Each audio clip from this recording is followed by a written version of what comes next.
इस चैनल पर प्रस्तुत सभी कथाएं, विचार एवं व्याख्याएं प्राचीन ग्रंथों, लोक कथाओं, ऐतिहासिक संदर्भों और रचनात्मक अध्ययन पर आधारित हैं।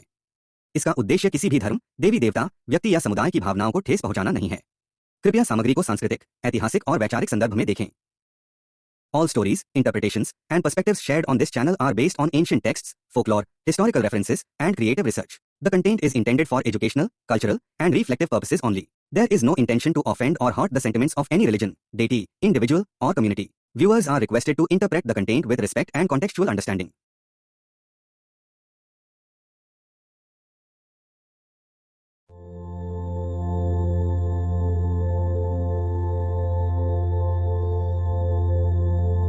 A woman, a mystery older than memory. Is she born from necessity or from a deeper design? What unseen intention gave her from? In the eternal consciousness of Lord Brahma, the source from which word arise, what divine intention was breathed into the woman? Is she the echo of creation or its quiet center? If the universe is a story, what chapter begins with her?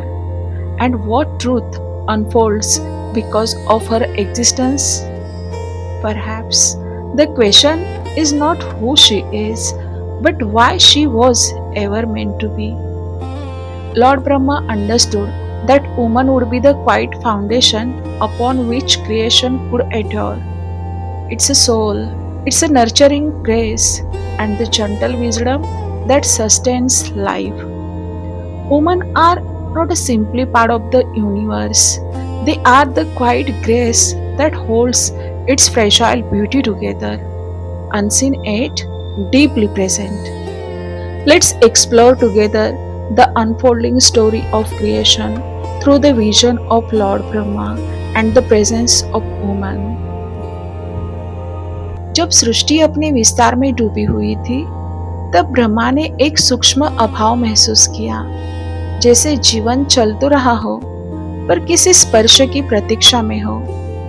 तभी उनके मन की गहराइयों से एक कोमल अनुभूति प्रकट हुई। स्त्री जो केवल रूप नहीं बल्कि करुणा की वह चेतना है जो अस्तित्व को भी अर्थ देती है। उसकी उपस्थिति में समय धैर्य सिखाता है और सृष्टि अपने भीतर की कोमलता को पहचानती है। यह कथा किसी एक स्त्री की नहीं, उस आत्मा की है जो सृजन को संभालती है, अर्थ देती है, टूटे को जोड़ती है और शांत रहकर भी संसार को धड़कन देती है। जब सृष्टि की पहली सांस चली, तब एक प्रश्न उठा, क्या जीवन केवल चलने के लिए है या महसूस होने के लिए भी? उसी क्षण ब्रह्मा के मौन में एक स्पंदन जन्मा और उस स्पंदन से प्रकट हुई स्त्री, वह जिसे बनाया नहीं गया, वह जो स्वयं प्रकट हुई सृष्टि को धड़कन देने के लिए। सृष्टि चल तो रही थी लेकिन वो धड़क नहीं रही थी।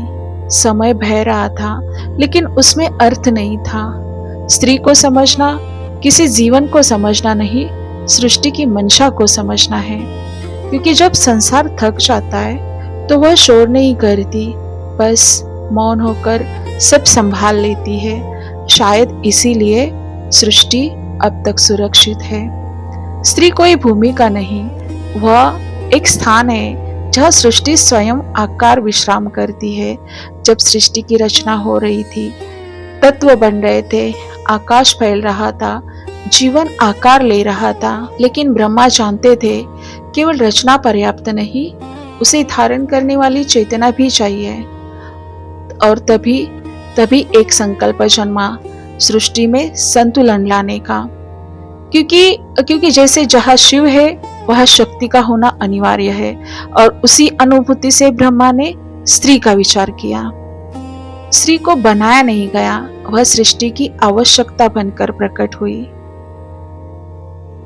कहा जाता है, सृष्टि का रहस्य समझना हो तो शिव को नहीं, शिव की शक्ति को समझो। एक ऐसी चेतना जो धारण करे, जो पोषण करे और जो बिना शोर के जीवन को आगे बढ़ाए। और उसी अनुभूति से स्त्री का संकल्प जन्मा। क्योंकि सृष्टि केवल शक्ति से नहीं चलती, वो करुणा पे टिकती है। ब्रह्मा ने स्त्री को तत्वों से नहीं, अनुभव से रचा। ब्रह्मा ने स्त्री को बनाने का निर्णय नहीं किया, उन्होंने उसकी आवश्यकता को महसूस किया।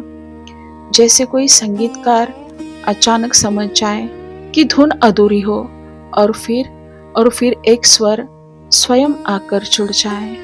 स्त्री वही स्वर है जिसके बिना ब्रह्मांड का संगीत पूर्ण नहीं होता। धैर्य से उसकी गहराई बनी, करुणा से उसका प्रवाह और मौन से उसका सामर्थ्य। स्त्री सृष्टि का सबसे शांत चमत्कार है।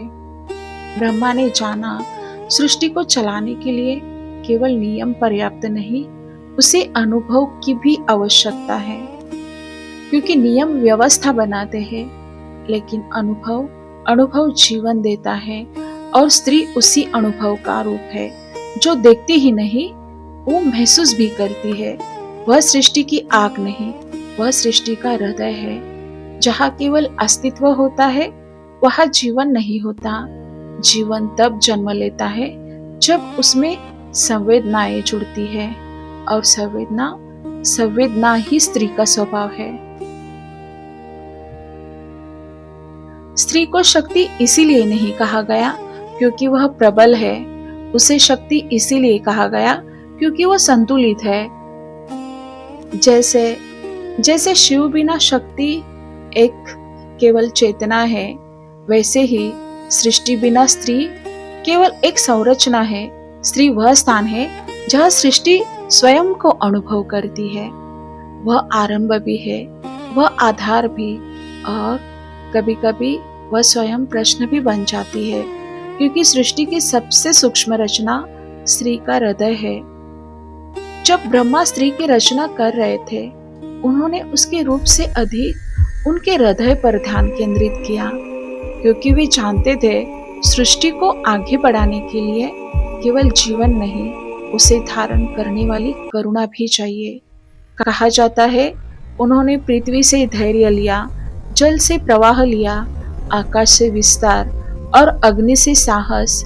इन सबको मिलाकर उन्होंने स्त्री का हृदय रचा, और उस हृदय में एक ऐसी करुणा रखी जो बिना शोर के भी संसार को थामे रख सके, क्योंकि करुणा सृष्टि की सबसे बड़ी मौन शक्ति है। स्त्री का हृदय केवल प्रेम नहीं करता, वह समझता है, वह स्वीकारता है, और फिर उसे धारण भी करता है। शायद इसी कारण जब सृष्टि थक जाती है, तो वह स्त्री के हृदय में ही विश्राम करने आती है।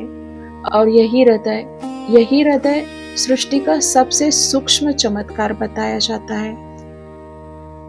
स्त्री का हृदय केवल संवेदनशील नहीं होता, वह नेचुरली इमोशनली अट्यून होता है। मतलब वहां केवल शब्द नहीं सुनाए जाते, बल्कि उनके पीछे की भावनाओं को भी समझा जाता है। साइकोलॉजी के अनुसार इमोशनल इंटेलिजेंस का अर्थ है अपनी और दूसरों की भावनाओं को पहचानना, समझना और संतुलित ढंग से रिस्पॉन्ड करना।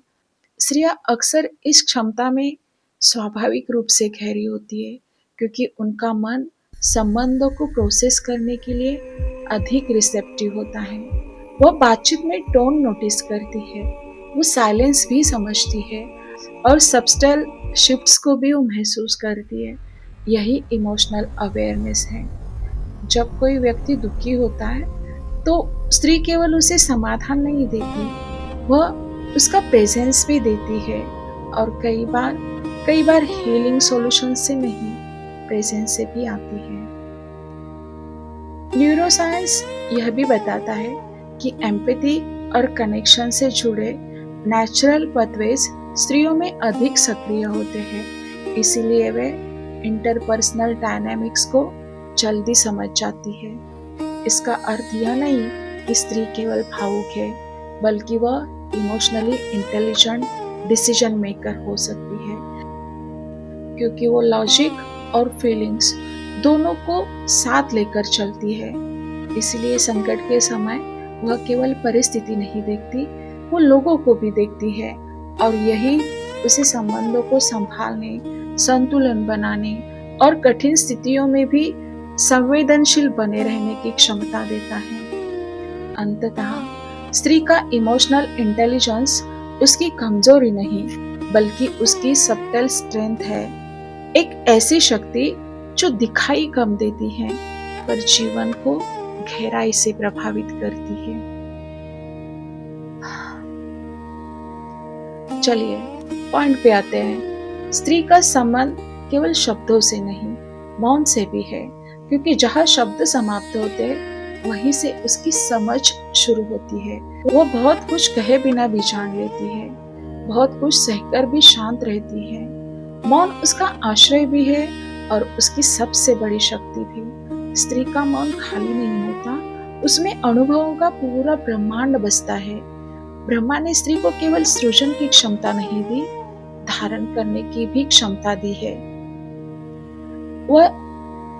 वह समय को भी थाम लेती है, परिस्थितियों को भी, और कई बार टूटे हुए मन को भी। धारण करना ही स्त्री का अदृश्य तप है। समय बदल गया, जीवन की गति बदल गई, पर स्त्री की चेतना आज भी वही है। वह आज भी घर बनाती है, रिश्तों को सींचती है और संसार को संतुलित रखती है। शायद रूप बदल गया है, पर उसका मूल स्वभाव अब भी वही है, क्योंकि चेतना समय से नहीं बदलती, केवल परिस्थितियों के साथ बहती है। स्त्री ब्रह्मा की रचना भर नहीं है, वह सृष्टि की निरंतर धड़कन है, उसकी भावना है। जब भी जीवन थकता है वह उसे फिर से जन्म देती है। वह केवल जीवन को जन्म ही नहीं देती है बल्कि उसे अर्थ भी देती है, और शायद इसीलिए सृष्टि आज तक चल रही है। वो कहते हैं ना, जहाँ शिव है वहाँ शक्ति है, और जहाँ शक्ति है वहाँ सृष्टि है। उसके हृदय में करुणा है, उसकी दृष्टि में धैर्य, और उसके अस्तित्व में वह शक्ति जो बिना कहे भी सब थाम लेती है। शायद इसीलिए उसे समझना सृष्टि को प्रणाम करना है, और उसे सम्मान देना ब्रह्मा की रचना को स्वीकार करना है। जहाँ स्त्री है वहाँ सृजन है, जहाँ सृजन है वहाँ ईश्वर का स्पर्श है। शायद इसीलिए उसे समझना सृष्टि को प्रणाम करना है, और उसे सम्मान देना मतलब ब्रह्मा की रचना को स्वीकार करना है। स्त्री केवल कहानी नहीं, वह स्वयं में एक प्रार्थना है। शायद उसे समझना किसी व्यक्ति को समझना नहीं, बल्कि उस लिविंग प्रेजेंस को महसूस करना है जहाँ सृजन अपने सबसे सच्चे रूप में प्रकट होता है। वह केवल समय के साथ नहीं बहती, वह उसे डायरेक्शन देती है। वह केवल संबंधों को नहीं निभाती, वह उन्हें मीनिंग भी देती है। जब दुनिया शोर में उलझ जाती है, वह स्टिलनेस बन जाती है, a quiet centre where life finds balance. और शायद इसी कारण सृष्टि ने अपनी सबसे कोमल शक्ति स्त्री के हृदय में रखी, to nurture, to hold and to quietly sustain what can not be seen. क्योंकि जहाँ स्त्री है वहाँ सर्टन केवल चलता नहीं, इट अवेकन्स। स्त्री की जेंटल प्रेजेंस भी क्रिएशन अपना संतुलन, अपना हीलिंग और वह शांति पाती है जो संसार को भीतर से जीवित रखती है। अगर हम आज की स्त्री को देखें तो वह केवल इतिहास की छाया नहीं बल्कि एक लिविंग एवोल्यूशन है। वह ट्रेडिशंस को भी साथ में लेकर चलती है और नए रास्ते भी बनाती है। आज जब हम उसे उपलब्धियां हासिल करते हुए देखते हैं तो साथ ही साथ उसके अनकहे संघर्षों की परछाई भी अपने अंदर चुपचाप संभाले हुए देखते हैं। She walks through a world that often demands more than it understands, carrying expectations in one hand and unspoken vows in the other. कभी उसके सपनों को टाल दिया जाता है, कभी उसकी आवाज को धीमा कर दिया जाता है, और कई बार उसे खुद को ही समझाना पड़ता है कि क्या यह पर्याप्त है। फिर भी वो हर सुबह उठती है अपने भीतर के टूटे हिस्सों को समेटकर और दुनिया के सामने मुस्कुराहट रख देती है।